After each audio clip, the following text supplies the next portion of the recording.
Stress అనే మాట వాడారు, తెలుగులో ఒత్తిడి. స్ట్రెయిన్ అనే మాట ఉంది, గ్లాని.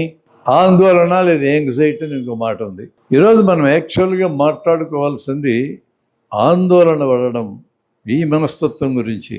స్ట్రెస్ అనే ఒత్తిడి, శారీరక ఒత్తిడి కానీ మానసిక ఒత్తిడి కానీ, అది డ్రైవింగ్ ఫోర్స్, మనిషిని కదిలించేది. అది ఒక మోస్తరు స్ట్రెస్ లేకుండా మనిషి కదలడు.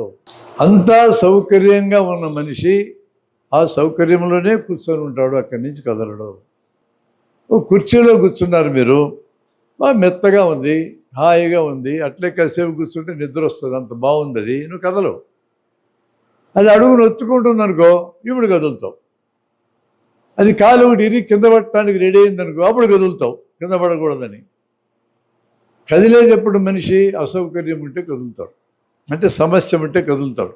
అందువలన ఫిలాసఫీ చెప్పేవాళ్ళు మనిషిని కదిలించేది ఏదని గుర్తుపెట్టినారు. మనిషిని కదిలించేది సమస్యే, సమస్య లేని వాళ్ళు కదలరు.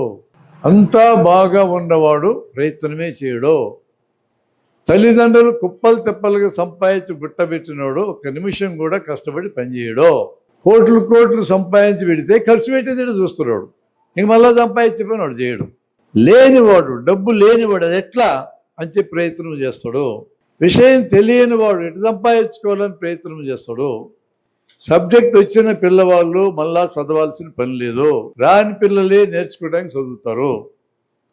అందువలన నిత్య జీవితంలో మనందరము సమస్య ఉంటేనే కదులుతాము. సమస్య ఎందుకు వస్తుంది? ఏదో ఉండకూడదు ఉంటుంది అక్కడ, దానికి ఒక కారణం ఉంటుంది, ఆ కారణం పేరు సమస్య. ఇప్పుడు నీళ్ళ విరేచనాలు అవుతున్నాయి నాకు, అది ఉండకూడదు నాకు, దీనికి కారణం ఏంటంటే క్రిములు, అది సమస్య. కుర్చీ మెత్తగా లేదు, అసౌకర్యంగా ఉంది, కదిలినాను నేను. మెత్తగా ఎందుకు లేదంటే ఆ వేసిన సీట్ అడుగున ఒక చీల బయటకు వచ్చి పొడుచుకుంటా ఉంది, అది సమస్య. అది తీస్తే ఈ సమస్య అవుతుంది, ఈ అసౌకర్యం పోతుంది.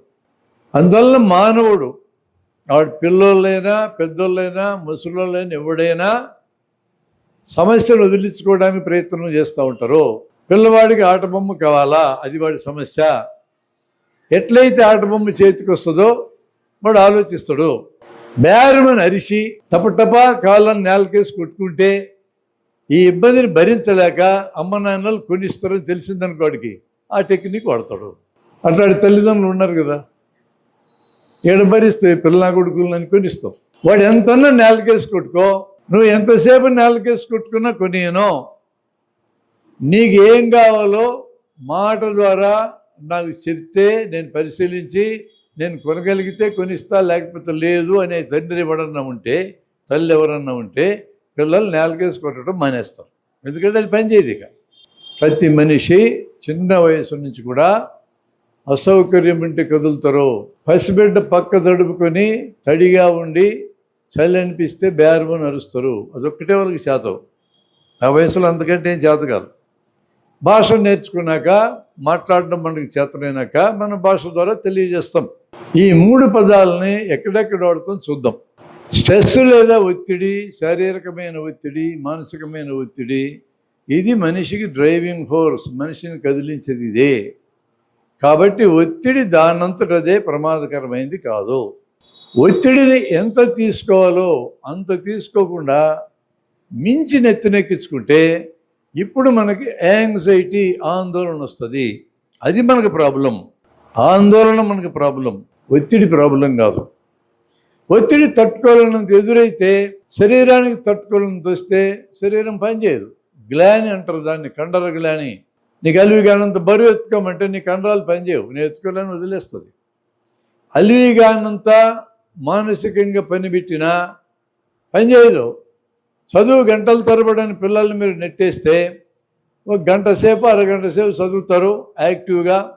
ఇక ఆ తర్వాత కళ్ళు లైన్ లెంట నడుస్తుంటే వాడు ఎక్కడికి పోయి ఉంటాడు, ఎక్కడ ఉండడు. ఇక ఒకే సబ్జెక్టుని 40 నిమిషాల కంటే మించి చదివితే దాన్ని చదవలేరనేది ఒక సూత్రం ఉంది. ఒక రోజంతా ఇంగ్లీష్ చదువు, రోజంతా లెక్కలు చదువు అంటే అయిపోయాడు, చదవలేడు. సబ్జెక్టు మారిస్తే మళ్ళీ చదవగలడు. అంటే మానసిక గ్లాని అనేది వస్తుంది. గ్లాని అంటే it is the result from stress. Stress కారణం స్ట్రెయిన్ రిజల్ట్. ఈ కారణంలోంచి ఆ ఫలితం వస్తుంది. ఇది ఎక్కువైతే గ్లాని అనేది వస్తుంది. ఒక మోస్తరు ఉంటే నడిపిస్తుంది. ఆ క్లారిటీ మనకు ఉండాలి.